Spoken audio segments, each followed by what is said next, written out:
sa likod mo. Hoy! Joke lang!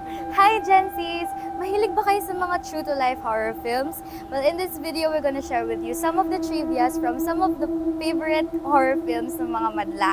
So, stay tuned kasi the last part, the last fun fact will truly shock you. Like, as in, shock you.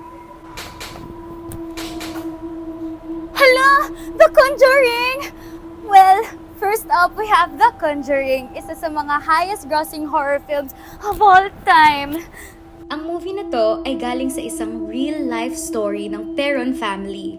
Sabi nila, yung mga paranormal experiences nila ay galing sa 8 generations of families na tumira din dito sa bahay na to bago pa sila lumipat.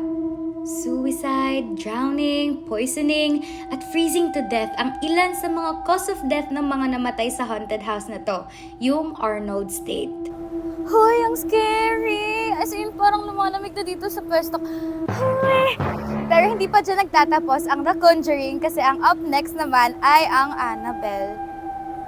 Alam nyo ba na confirmed by paranormal investigators na sila Ed and Lorraine Warren ang pagiging haunted doll na si Annabelle? Well, yung doll na to ngayon, nasa isang closed museum na siya sa Monroe, Connecticut. Kaya naku, mag-ingat kayo sa mga nabibili niyong dolls dyan, ha? Anyway, ang susunod naman natin na trivia is about The Exorcist. Yung story ng The Exorcist, mula yan sa novel ni William Peter Blatty, kung saan binase niya to sa mga nabalita ang mga exorcisms ng isang 14-year-old na lalaki na ang alias ay Roland Doe noong 1949. Pero kahit hindi to pinakita sa pelikula, alam nyo ba, sobrang kinailangan nila ng 3 hiwalay na exorcisms bago pa ma-declare na free from possession na siya. Another classic horror film naman ang itatakal natin at ito ay ang Texas Chainsaw Massacre.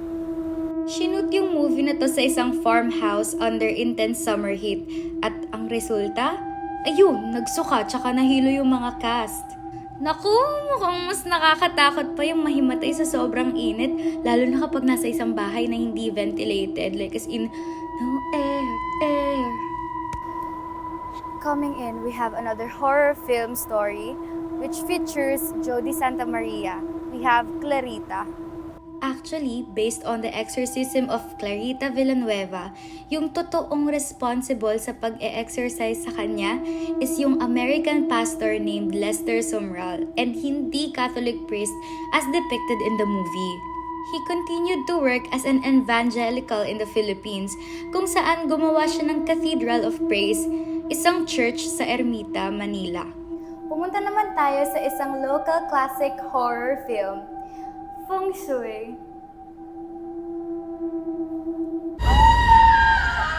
Tungkol ito kay Joy na nakahanap ng isang bagwa mirror, isang feng shui amulet na nagpapaalis daw ng bad spirits at saka nakakapagpaswerte. Pero napansin niya na may sumpa yun, kaya every blessing she receives, a life is taken depending on their Chinese zodiac sign. Pero uy, baka masyado na kayong matakot sa feng shui kasi ganito yan. Yung feng shui is a young Chinese art form that has been practiced for many centuries. Kasi yung pinaka-goal lang naman nito is to bring harmony into your life by harmonizing the basic components of our environment. So, paikliin natin. Your environment has a significant impact in your life. So, nothing to be scared, diba? Next naman, starring Katniel Pagpag.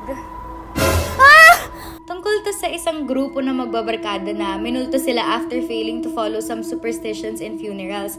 And kasama dito yung pamahiin sa title, yun nga, yung pagpag. Naisip niyo ba kung bakit yung iba kapag galing sila sa lamay, hindi sila agad umuwi? Minsan sa 7-Eleven or sa other convenience store sila pumupunta. Well, sabihin na lang natin ang part ito ng pagpapagpag. So, para sa mga hindi superstitious, ang pagpag, yung meaning nun, yung stopping somewhere else after attending a wake instead of going home quickly. So, literal na to shake off dust or dirt. Kaya parang inaalis daw o pinapagpag ang pagsunod ni kamatayan sa bahay. Sa totoo nga, kasama rin dito yung pamahiin na kailangan daw magpalit ng damit pagkagaling sa lamay. At syempre, hindi mawawala ang shake, rattle, and roll sa ating list of horror movies. Specifically, Yaya Detective! Tungkol ito sa batang makulit na talagang pinapalayas niya yung mga yayang hinahire ng nanay niya. That's until his mom hired a new yaya that he suspects to be an aswang. Hindi naman ito bago sa atin, pero ulitin ko na lang. Aswang, isa yan sa mga most common na kinatatakutan sa Filipino folklore. Pero ano nga ba to? Well, sila yung mga tinatawag na shape-shifting evil creatures. Madalas silang ipakita as female at kahit na mukhang normal lang naman sila, they are known to eat the ears and livers of unborn fetuses and children. Oh, na-amaze ka ba o kinilabutan ka? Well, if you enjoyed this video, tag someone you wanna watch these films with this spooky season.